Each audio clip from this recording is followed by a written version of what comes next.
Tom Cruise is a very talented actor, and to be completely honest, we don't think that he could do a single bad performance. However, since we've already covered his best, we might as well take a look at his worst, or at least his more disappointing. Welcome to Patrol Clip, and today we'll take a look at possibly the 10 worst performances in Tom Cruise's career. And as we've said, they're not all bad, so a couple of these entries might just be bad movies he's been in, because really, has it ever been Cruise's fault? Before we begin, be sure to hit that like button, subscribe, and ring that little bell for all the latest updates and more. Number 10. Cocktail.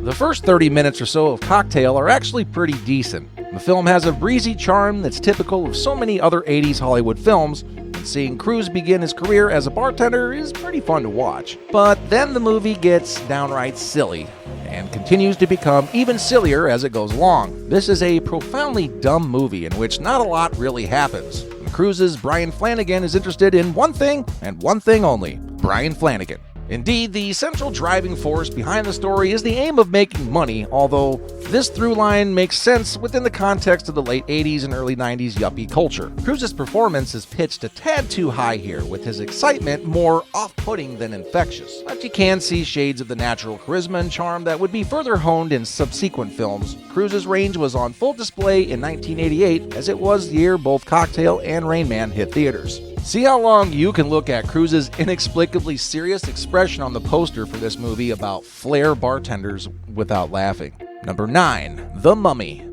The Mummy is one of the biggest wastes of Tom Cruise talent in recent memory. His character Nick Morton is wholly devoid of any engaging or unique character traits, and instead we get a blank slate protagonist who simply reacts to plot points and moves the story forward with no grace or agency. His motivations are murky, the audience is given no reason to cheer him on, and there's a romantic twist that comes out of nowhere and doesn't work at all. Morton is wholly devoid of the charisma, complexity, or darkness that makes Cruise's action hero so compelling. But it's kind of in keeping with the blandness of the entire movie, so there is that. The Mummy wants to be funny and scary and adventurous, but only by going through the motions of comedies, horrors, and adventure epics without any original ideas of its own. The promise was there in developing a new twist on a classic Universal monster with the star power of Tom Cruise, and was even supposed to lead into more Universal monster series. But unfortunately, The Mummy falls short in almost every capacity.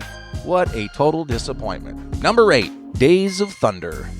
While the prospect of a reteaming of Tom Cruise and his Top Gun director Tony Scott for a film about NASCAR was incredibly promising, the end result left much to be desired. For everything Top Gun got right, Days of Thunder got wrong. There's an engaging movie in there somewhere, but the end result is all flash and no substance. While the rapport between Cruise and Robert Duvall is interesting enough, it can only go so far, and at the heart, Days of Thunder is a film that's running on fumes. He did meet his future wife, Nicole Kidman, but this isn't a notable entry in either of their filmographies. Help me, Jesus! Help me, Tom Cruise! Number 7. Rock of Ages. Rock of Ages is a film in which Tom Cruise sings into Malin Ackerman's butt, and yet somehow Cruise remains pretty much the only good thing about Adam Shankman's musical adaptation. I suppose it shouldn't be so much of a surprise given Cruise's commitment to each and every role, but his consistently delightful performance as Stacey Jax is kind of incredible. But as for the rest of the film, well, this is still a movie in which Tom Cruise sings into Malin Ackerman's butt. Shankman's staging of the musical sequences is surprisingly lackluster, and the overabundance of auto-tune distracts from what should be a fun jukebox shuffle. The story's downright silly, and Rock of Ages as a whole stands as proof positive that not every musical is meant for a film adaptations. Cats, we're looking at you. Some say it was fun on the stage, but, they also say that about Mamma Mia. Number 6. Jack Reacher, Never Go Back.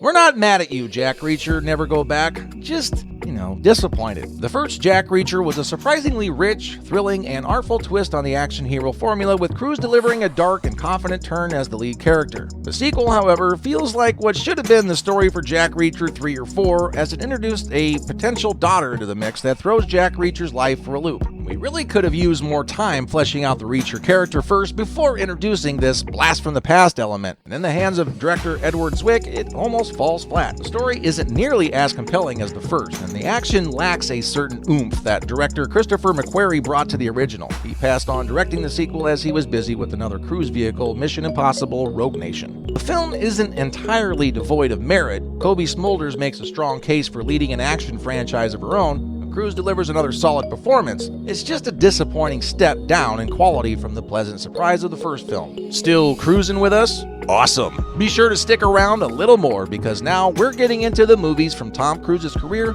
that definitely did not stick with us as much as we wanted them to. Number 5, Mission Impossible 2. We all can definitely agree that Mission Impossible 2 is the only bad Mission Impossible movie. Cruise, of course, was understandably eager to jump back into franchise mode after a series of intense dramatic roles in the late 1990s. This action sequel is mostly a pointless chore of a film, as director John Woo never comes close to crafting anything resembling a thrilling sequence, action or no, throughout the entire movie's runtime. Add in the fact that the purpose of Thandie Newton's character is to literally distract the villain by having sex with him, and the whole movie really falls apart from the get-go. Luckily, Cruise would recover from subsequent installments in the Mission Impossible franchise, and while MI2 would eventually prove to be a necessary growing pain to allow for the evolution of this particular film series, still a bit of a rough watch. To say the least, don't accept this mission. Number 4, Lions for Lambs. A war drama starring Robert Redford, Meryl Streep, and Tom Cruise sounds like a sure thing on paper, but Lions for Lambs was a failure when it was released in 2007. On Rotten Tomatoes, where the film holds a 27% score, the critics' consensus reads, "Despite its powerhouse cast, Lions for Lambs feels like a disjointed series of lectures rather than a sharp narrative and ends up falling flat." End quote. Indeed, critics felt that the film wasn't so much about its characters and its plot as much as it was about the fairly cliche message that Redford was trying to convey. In addition to earning poor reviews, the movie was also a box office disappointment. It's quite flawed, and who knows? You may enjoy it. It just was not for us. Number 3, Losin It.